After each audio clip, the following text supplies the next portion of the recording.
Silakan subscribe Cerita Cinta YouTube channel. Terima kasih. Tunjukkan padaku, di mana selama ini kau bersembunyi? Titah Gadi yang duduk di jok belakang sambil memegangi lengan Hanum, takut istrinya kabur dan menghilang lagi. Tidak jauh dari ini. Oh ya, nanti Madam dan Sekretaris Jo mencari. Akan aku cat mereka, ucap Gadi santai, kemudian menulis pesan untuk Sekretaris Jo agar tidak datang ke apartemen, agar Jonathan membawa Madam Lee jauh-jauh dari Hanum. Dasar Kang Modus, ada saja siasatnya untuk berduaan dengan Hanum. Sepanjang perjalanan, Gadi juga merangkul bahu Hanum terus, sembari sesekali mengusap perut Hanum yang lucu itu. Kenapa besar sekali, Num?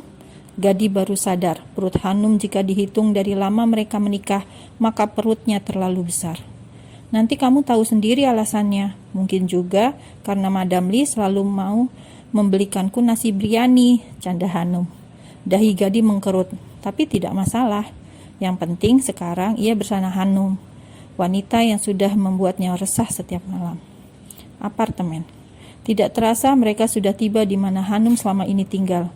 Gadi dengan perhatian menuntun Hanum masuk, dan saat menginjakan kaki di dalam apartemen, Gadi langsung mengunci pintunya. Terima kasih karena sudah baik-baik saja. Bahkan kamu menjaga anak kita dengan baik. Terima kasih banyak, Hanum, bisik Gadi sambil memeluk tubuh istrinya dari belakang. Terima kasih juga sudah kesini mencari kami, balas Hanum sambil membalas pelukan suaminya. Hanum berbalik, jarinya meraba wajah tegas Gadi yang dihiasi bulu halus pada dagunya. Apa kamu merindukan aku seperti aku yang sangat merindukanmu? Hanum mengangguk menjawab pertanyaan Gadi. Dan cup. Kejutan pertama setelah sekian lama. Kali ini Hanum yang inisiatif duluan, membuat Gadi semakin terbang ke awan-awan. Karena hanya sebuah kecupan, rasanya Gadi mana puas. Pria itu langsung melepas semua rindu yang sudah menghukum dirinya di setiap malam. Jangan pergi lagi, aku tidak bisa hidup tanpa kamu. Apalagi ada anak kita. Jangan pergi, Hanum, rasa ini benar-benar menyiksa. Jeda sesaat, kemudian Gadi kembali merasakan kelembutan bibir Hanum yang lama ia rindukan. Rasanya berbeda, lebih manis, lebih membuatnya ingin melakukan lebih dari ini. Jantung keduanya sudah bergemuruh, saling bersahutan dengan nafas yang memburu. Gara-gara sesapan yang cukup dan dalam barusan, mereka yang lama tidak bersua kini saling mendambah, sama-sama haus ingin dibelai dan melepaskan beban rindu yang terlanjur menggunung. Seperti baru menemukan oase setelah tersesat di padang pasir yang tandus sekian lama, seperti puasa yang sangat lama, kini Gadi langsung saja ingin berbuka. Sudah rindu, kangen berat, tidak tahan lagi untuk menahannya lebih lama. Lemas, Gadi kini merebahkan tubuhnya di samping Hanum. Wajahnya dipenuhi bulir bening. Lama tidak olahraga, kali ini ia kembali mendapat asupan gizi lagi. Meski kelelahan, ada seutas senyum yang tergambar indah di wajah pria tampan, maco dan maskulin tersebut. Ia kemudian memiringkan tubuhnya, hingga bisa melihat Hanum dengan jelas. Diusapnya perut yang putih bersih dan terlihat besar itu. Gemas, ia kecup berkali-kali, membuat Hanum tidak bisa berkata-kata. Lagian, Hanum juga sudah kelelahan. Ia memilih tidur karena badannya jadi capek semua. Sore harinya, Gadi yang ternyata ikut tertidur, ia sekarang terbangun. Karena haus, ia pun mencari minum. Saat Hanum tidur, Gadi berkeliling apartemen. Ia ingin melihat di mana selama ini Hanum bersembunyi darinya. Gadi juga melihat satu ruangan yang menyita perhatiannya. Apa kamu berniat melahirkan di sini? Gumam Gadi ketika membuka pintu dan ternyata itu kamar bayi. Matanya menyusuri seluruh ruangan sambil bergumam. Harusnya aku yang menyiapkan semua ini. Wajahnya tampak menyesal, tapi ia merasa aneh. Gadi kemudian berjalan ke tengah menatap dua box bayi. Kenapa ada dua? Seketika ia berbalik, kemudian mencari Hanum yang masih terlelap. Hanum, sayang, bangun. Ia mengusap pipi Hanum lembut. Sayang, bangun. Aku ingin bertanya. Bangunlah sebentar, nanti tidur lagi. Titah Gadi seperti biasanya yang membuat Hanum jengkel karena selalu memaksakan kehendak. Aku masih ngantuk. Jawab aku sebentar, nanti tidur lagi. Hanum mengerjap. Kenapa box bayinya ada 2? Mata Hanum berkedap-kedip, mengerjap menatap suaminya.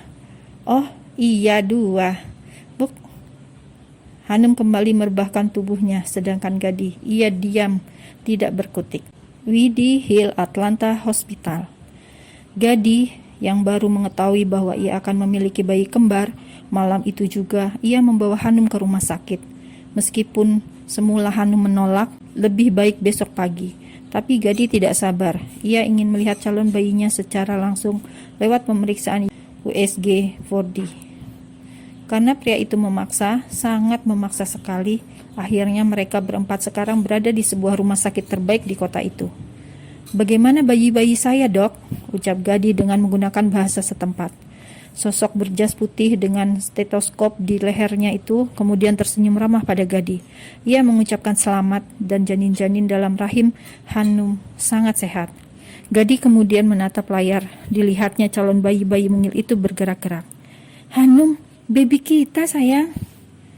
Pria itu merasa takjub melihat gambar 4 dimensi anak-anaknya dan dokter menjelaskan bahwa jenis kelaminnya masih belum terlihat karena tertutup. Bayi-bayi itu sepertinya malu-malu saat dilakukan USG. Gadis sendiri tidak masalah, yang penting mereka semua sehat, terutama sang ibu. Hanya itu harapan Gaddi saat ini. Makasih sayang. Di depan dokter, Gaddi tanpa rasa malu mengecup kening Hanum dengan hangat, seolah dunia hanya milik mereka berdua.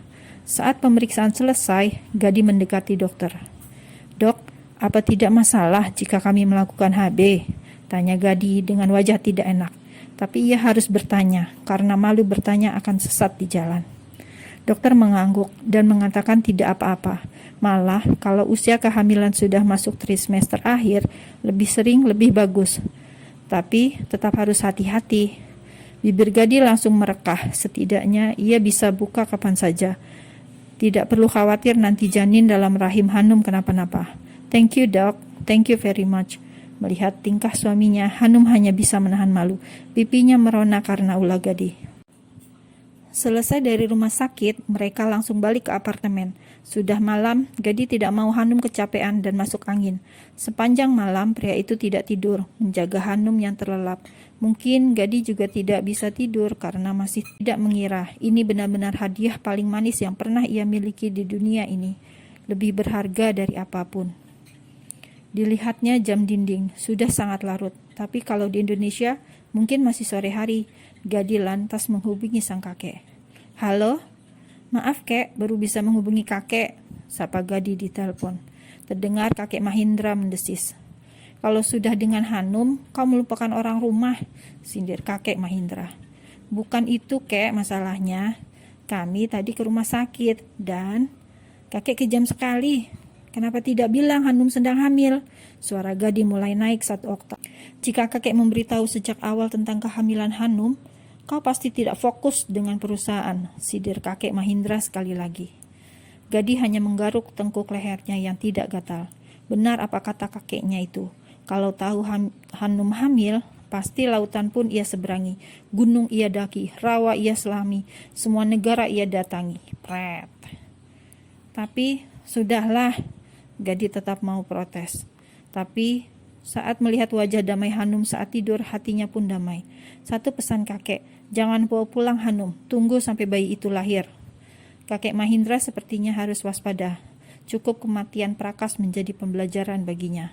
Baik kek, mungkin aku akan pulang pergi beberapa bulan terakhir. Ya, itu lebih baik. Keduanya pun berbicara hal lain mengenai perusahaan. Tapi mereka tidak tahu, ada Nyonya Suha yang menguping pembicaraan kakek. Nyonya Suha ingin menuntut kakek Mahindra karena diam saja melihat kelakuan Geni yang semakin menjadi. Suha menemukan jejak digital pembayaran tiket pesawat minggu lalu suaminya. Dan yang membuat ia marah adalah saat ia mencari informasi, ternyata Akas pergi dengan Geni. Marah, ia pun mencari kakek Mahindra. Ingin meminta mertuanya tegas pada Geni yang tidak tahu malu. Sebab saat ia tanya langsung pada Akas, pria itu terus mengelak. Bahkan jika Suha terus saja begini, mereka sebaiknya berpisah. Jelas Suha tidak mau, karena ia tahu harta kekayaan suaminya itu banyak sekali. Ingin mencari dukungan kakek Mahindra, ia malah syok. Suha mendengar kakek berbicara tentang kehamilan Hanum. Suha yang licik, ia juga sudah mencari tahu siapa Hanum sebenarnya. Prakas, kau mau putramu sendiri mewarisi kekayaan kakek, rupanya lewat putri Prakas. Begini cara mainmu. Akan kupastikan kau menyusul Prakas. Wajah Suha mengeras, ada kemarahan yang tergambar jelas di matanya. Bersambung.